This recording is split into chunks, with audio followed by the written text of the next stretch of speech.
Vietnam has begun a two-day state funeral to bid farewell to General Secretary Nguyen Phu Trong, who died last week. He had served 13 years as chief of the ruling Communist Party, presiding over economic and geopolitical transformations.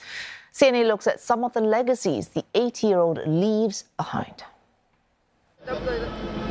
Mr. Nguyen Phu Trong was regarded as the most powerful man in the country's political structure. His most prominent legacy was the anti-corruption campaign, known as the Blazing Furnace, that he had spearheaded since he became the party chief 13 years ago. Mr. Chong's leadership also raised Vietnam's profile on the international stage through his bamboo diplomacy, a term referring to Vietnam's balancing its foreign policy between competing geopolitical interests. As the top leader of the governing Communist Party, analysts say Mr. Chong's main job was to maintain the party's survival and its hold on power, and that he did it well. He served as the General Secretary of the Communist Party of Vietnam for 3 terms, which is unprecedented in the party's history. And during that time, he also served as the country's president for more than 2 years, which is also highly remarkable. And I think his vast power helped him maintain tight control over the party and the political system, enabling him to conduct an intensive anti-corruption campaign since 2016. His death has been met with grief among Vietnam's public.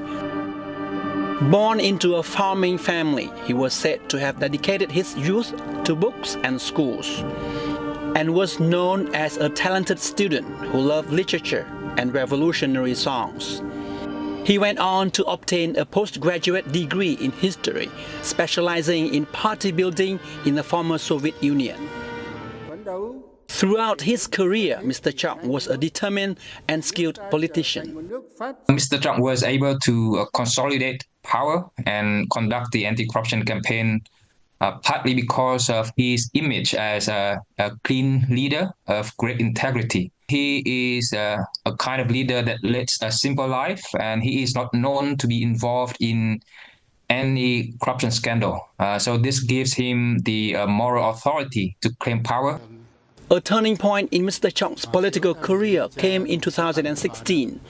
According to some observers, he emerged on top in a political rivalry with the then Prime Minister Nguyễn Tấn Dũng. Mr. Trong saw corruption as a threat to the survival of his party. But his critics say he failed to install a functional check and balance system to the party's and state's powers. Some critics have argued that, for example, the anti-corruption campaign has actually impeded Vietnam's economic progress because officials prioritize self-protection and avoid making crucial decisions. In one of his most memorable speeches, Mr. Chong's voice broke when he was talking about the shortcomings of the party. Bộ Chính trị Ban Bí thư đã nghiêm túc tự phê bình và thành thật nhận lỗi trước Ban chấp hành Trung ương về những yếu kém tồn tại trong công tác xây dựng Đảng.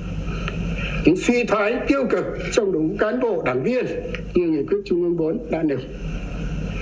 Và để giữ nghiêm kỷ luật trong Đảng, góp phần giữ gìn uy tín, hình ảnh thiêng liêng của Đảng và làm gương trong toàn Đảng, Bộ Chính trị đã thống nhất 100% đề nghị Ban chấp hành Trung ương cho được nhận một hình thức kỷ luật và xem xét kỷ luật đối với một đồng chí ủy viên Bộ Chính trị. He's gonna be remembered as perhaps the last leader who actually believed in Marxism, Leninism. I don't think any of his comrades or colleagues in the Politburo or in other parts of the party still believe in that. If he is seen as a leader of the old style, then it's the really end of the era. Under his leadership, Vietnam also forged closer ties with all of the major powers in the world. At home, he was seen as a grandfatherly figure to many among Vietnam's public. He led a modest lifestyle despite being the most powerful man in Vietnam, a fact that won him the hearts and minds of the public. Mr. Trong will go down the history of Vietnam as one of the most prominent leaders in the country's recent history. It's the first time in nearly 4 decades that a Vietnam's party chief died while serving in office. President Tô Lâm took over his duties when he fell ill, but no successor has been publicly named.